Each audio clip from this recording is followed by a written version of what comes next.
Hello friends, welcome to Delicious Kitchen. இன்றைக்கு நாங்கள் Maggi noodle அப்புறமாக முட்டை வைத்து ஒரு வித்தியாசமான ரெசிபி தான் பார்க்க போகிறோம்.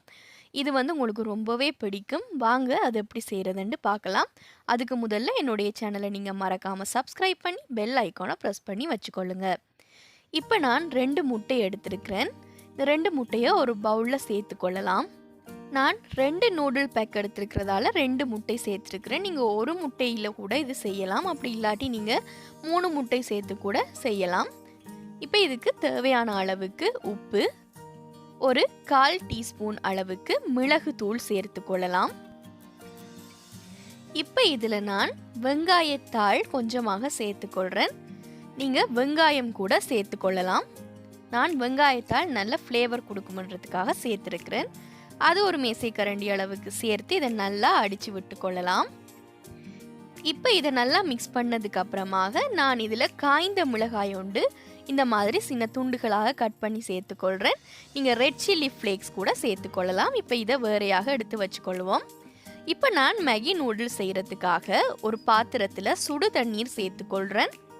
ஒரு 4 கப் அளவுக்கு சுடு தண்ணீர் சேர்த்துருக்கிறேன். ஏனென்றால் நான் 2 பேக் நூடுல்ஸ் வேக வச்சு எடுக்க போகிறேன். இது நீங்கள் மேகி நூடுலில் தான் செய்யணுமெண்டி இல்லை, கொத்துமி வேறு எதுவும் பிராண்டில் கூட நீங்கள் செய்யலாம். இப்போ இந்த மேகி நூடுலை நான் இதில் உடைச்சி சேர்த்துக்கொள்கிறேன். இப்போ இதில் அந்த மேகி நூடுலோட வரக்கூடிய அந்த மசாலா ஒரு பேக்கை நான் சேர்த்துக்கொள்கிறேன். 2 நூடுலுக்கு நான் ஒரு பேக்கை மட்டும் இப்போ சேர்த்துக்கொள்கிறேன். மிச்சத்தை பிறகு சேர்த்துக்கொள்ளலாம். இப்போ அதையும் சேர்த்து நாங்கள் நல்லா மிக்ஸ் பண்ணி விட்டதுக்கு அப்புறமாக லிட் போட்டு மூடி இதை நாங்கள் ஒரு 2 நிமிஷம் வேக வச்சு எடுத்துக்கொள்ளலாம். இதை வேக வைக்கும்போது நான் நிறைய தண்ணீர்லேயே வேக வைக்கிறேன். இதை வடித்து எடுத்துக்கொள்ள போகிறேன்றதால ஆகவும் ஸ்டிக்கியாக இல்லாமல் நல்ல தனித்தனியாக நூடுல் இருக்கிற மாதிரி வேக வச்சு எடுத்துக்கொள்ளுங்க. ஒரு 2 நிமிஷம் நீங்கள் வேக வச்சாலே அது சரியான கன்சிஸ்டன்சியில் உங்களுக்கு வந்துடும். இப்போ இது நல்லா வெந்ததுக்கு அப்புறமாக நாங்கள் இதை வடித்து ஒரு பாத்திரத்துக்கு மாற்றி எடுத்து வச்சுக்கொள்ளுவோம். நாங்கள் வழக்கமாக நூடுல் செய்யும் பொழுது முட்டையெல்லாம் உள்ளவே சேர்த்து கலந்து தான் செய்வோம். ஆனால் இந்த மாதிரி நீங்கள் வித்தியாசமாக ட்ரை பண்ணி பாருங்கள். எப்போவுமே வழக்கமாக சாப்பிட்ற அந்த போரிங் நூடுல்ஸை விட இது ரொம்பவே உங்களுக்கு புதுசாக இருக்கும். டேஸ்ட்டும் ரொம்பவே நல்லா இருக்கும். சின்ன பிள்ளைகள் இதை ரொம்ப விரும்பி சாப்பிடுவாங்க. இப்போ இதை நான் வடிகட்டி எடுத்ததுக்கு அப்புறமாக இந்த நூடுல்ஸுக்கு மசாலா செய்து கொள்ளலாம். இப்போ ஒரு பாத்திரத்தில் நான் எண்ணெய் சேர்த்துக்கொள்கிறேன். எண்ணெய் ஒரு 2 மேசைக்கரண்டி அளவுக்கு சேர்த்துக்கொள்ளுங்க. எண்ணெய் சூடானதுக்கு அப்புறமாக ஒரு மீடியம் சைஸ் உருளைக்கிழங்கு இந்த மாதிரி நான் சின்ன துண்டுகளாக கட் பண்ணி வச்சிருக்கிறேன். அதை சேர்த்துக்கொள்கிறேன். இப்போ இந்த உருளைக்கிழங்குக்கு தேவையான அளவு உப்பு நான் கொஞ்சமாக சேர்த்துருக்கிறேன். சேர்த்து இதை நல்ல பொன்னிறமாக வரும் வரைக்கும் வதக்கி விட்டு கொள்ளுங்க. உருளைக்கிழங்கு இந்த நூடுல்ஸில் நல்ல ஒரு டேஸ்ட் கொடுக்கும். ஸோ இதை நீங்கள் கண்டிப்பாக சேர்த்துக்கொள்ளுங்க. இப்போ உருளைக்கிழங்கு வெந்ததுக்கு அப்புறமாக நான் இதில் நல்ல பொடியாக நறுக்கிய வெள்ளைப்பூடு ஒரு 3 பல்லு சேர்த்துருக்கிறேன். கூடவே பொடியாக நறுக்கிய ஒரு மீடியம் சைஸ் வெங்காயம் சேர்த்துக்கொள்கிறேன். இப்போ நான் இதில் கறிமிளகாய் உண்டு இந்த மாதிரி கட் பண்ணி சேர்த்துருக்கிறேன். இது பனானா கேப்சிகம். உங்கள்கிட்ட நார்மல் கேப்சிகம் இருந்தால் கூட நீங்கள் அதுவும் சேர்த்து கொள்ளலாம். இப்போ பச்சை மிளகாய் 2 அதுவும் பொடியாக நறுக்கி சேர்த்துருக்கிறேன். இப்போ இதை நல்லா வதக்கி விட்டு கொள்ளலாம். இந்த பனானா கேப்சிகம்ன்றது நாங்கள் பஜ்ஜிக்கெல்லாம் யூஸ் பண்ணுற கேப்சிகம். இது நார்மல் கேப்சிகத்தை விட நல்ல ஒரு ஃப்ளேவர் கொடுக்கும். ஒரு லைட்டான ஃப்ளேவரும் இதுக்கு இருக்கும். ஸோ கண்டிப்பாக நீங்கள் இது சேர்த்து செய்து பாருங்கள், ரொம்பவே நல்லா வரும். இப்போ நான் இதில் ஒரு மேசைக்கரண்டி அளவுக்கு ரெட் சில்லி பேஸ்ட் சேர்த்துக்கொள்கிறேன். இது அந்த ஷ்ரிம்ப் பேஸ்ட்ன்னு சொல்லுவாங்க. காய்ந்த இறால் சேர்த்து செய்த ஒரு சில்லி பேஸ்ட் தான் இது. நீங்கள் கடையில் வாங்கி கூட செய்யலாம். அப்படி இல்லாட்டி இந்த ரெசிபி கூட என்னுடைய சேனலில் இருக்குது, நீங்கள் செக் பண்ணி பார்த்துக்கொள்ளலாம். ஸோ நான் அந்த சில்லி பேஸ்ட் ஒரு மேசைக்கரண்டி அளவுக்கு சேர்த்துருக்கிறேன். உங்களோட காரத்துக்கு ஏற்ற மாதிரி நீங்கள் அது சேர்த்துக்கொள்ளலாம். இப்போ அதையும் நல்லா ஒரு 30 செகண்ட் லோ ஃப்ளேமில் வதங்க விட்டதுக்கு அப்புறமாக இதில் நான் வெங்காயத்தாள் ஒரு 1/4 கப் அளவுக்கு பொடியாக நறுக்கி சேர்த்துக்கொள்கிறேன். இதுவும் நல்ல ஃப்ளேவர் கொடுக்கும்.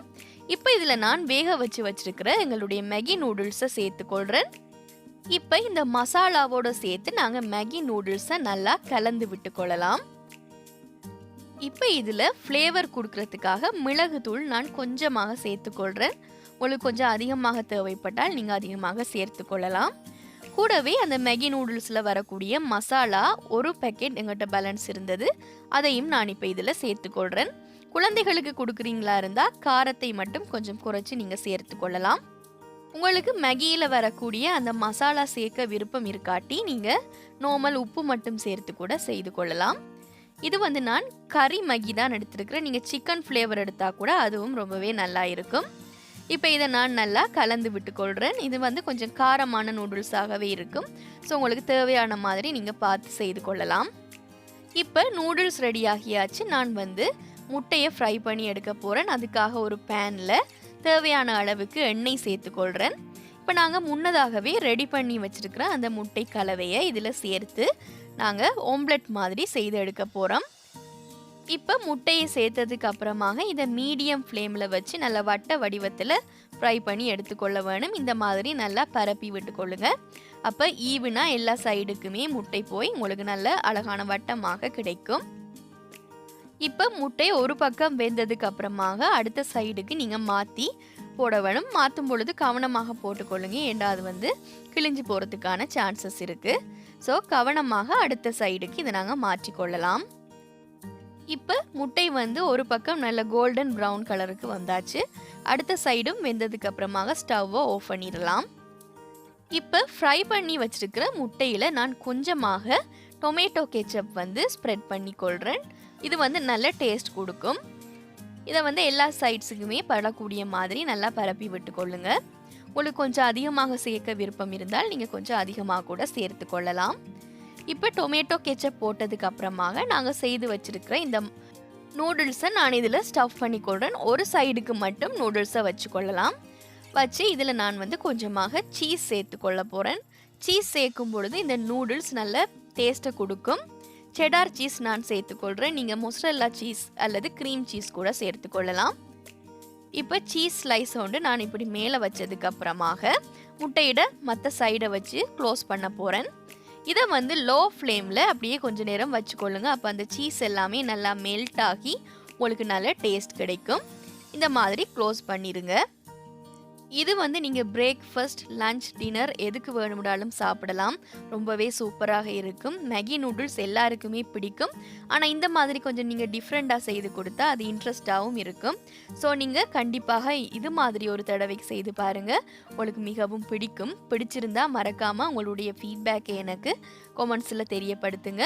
கூடவே என்னுடைய சேனலை புதுசாக பார்க்குறீங்களா இருந்தால் மறக்காமல் சப்ஸ்கிரைப் பண்ணி பெல் ஐக்கானை ப்ரெஸ் பண்ணி வச்சுக்கொள்ளுங்க. உங்களுக்கு தெரிஞ்ச ஃப்ரெண்ட்ஸுக்கும் என்னுடைய வீடியோவை ஷேர் பண்ணுங்கள். இது போல் பல இன்ட்ரெஸ்டிங்கான ரெசிபீஸ் என்னுடைய சேனலில் இருக்குது. நீங்கள் தேவையண்டா அதையும் செக் பண்ணி பார்க்கலாம். இன்க்ரீடியன்ட்ஸ் எல்லாமே டிஸ்கிரிப்ஷனில் இருக்குது, அதையும் நீங்கள் செக் பண்ணி பார்த்துக்கொள்ளலாம். ஸோ இது ரொம்பவே உங்களுக்கு பிடிச்சிருக்குமென்று நான் நினைக்கிறேன். தேங்க்யூ ஃபார் வாட்சிங்.